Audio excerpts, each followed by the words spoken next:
కొత్త చెప్పులు, కొత్త షూ వేసుకున్నప్పుడు అవి సరిపడకపోతే పాదాలు నొప్పి పెట్టడం, చిన్న చిన్న గాయాలు కావడం మనకు అనుభవమే.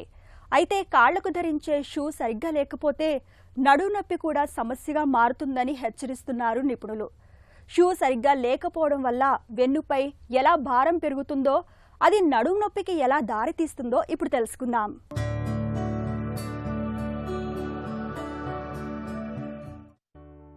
నడుము నొప్పి అనగానే సుదీర్ఘంగా పనులు చేయటం, శరీర భంగిమ అస్తవ్యస్తం కావటం, కండరాలు క్షీణించటం వంటి కారణాలే ముందుగా గుర్తుకొస్తాయి.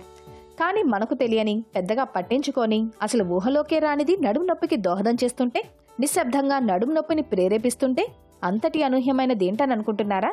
అవే మనం నిత్యం పాదాలకు ధరించే షూ.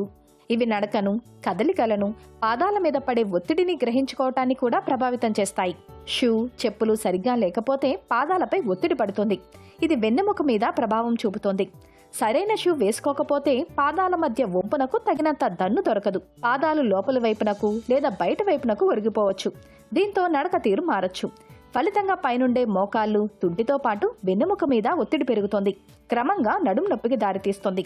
అందువల్ల పాదాలకు మంచి దన్నునిచ్చే షూ, చెప్పులు ధరించాలి. సరైనవి ఎంచుకోవాలి.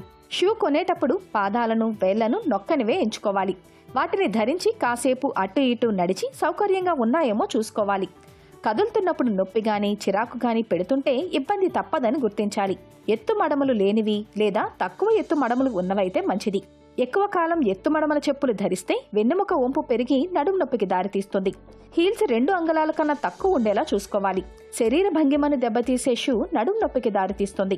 కాబట్టి షూ ధరించి నడుస్తున్నప్పుడు, కదులుతున్నప్పుడు శరీర భంగిమ సరిగ్గా ఉందో లేదో చూసుకోవాలి. షూల ఎంపికలో ఈ జాగ్రత్తలు నడుము నొప్పిని చాలా వరకు నివారిస్తాయి.